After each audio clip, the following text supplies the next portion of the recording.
నమస్కారం NSTV news కి స్వాగతం. నా పేరు సంధ్య. ముందుగా వార్తల్లోని ముఖ్యాంశాలు.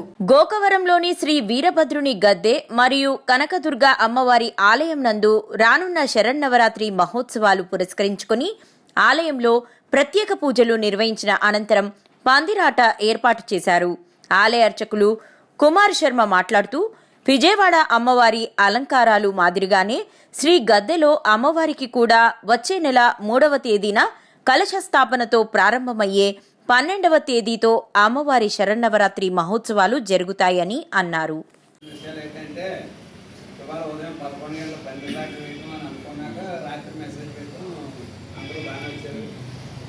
ఈ ఉత్సవాలు సమిష్టిగా ఎవరైనా ఉంటే ముందుకు వస్తే కమిటీ వారు తెలియజేస్తే కమిటీ ఆధ్వర్యంలో వాళ్ళు సహకరిస్తారు. జై దుర్గా భవానీ మాతాకు జై. జై జై దుర్గా. జై జై దుర్గా. జై జై దుర్గా. దుర్గా భవానీ మాతాకు జై. జై దుర్గా భవానీ మాతాకు జై. జై దుర్గా భవానీ మాతాకు జై. జై దుర్గా. జై జై దుర్గా. జై జై కాళీ. జై జై కాళీ.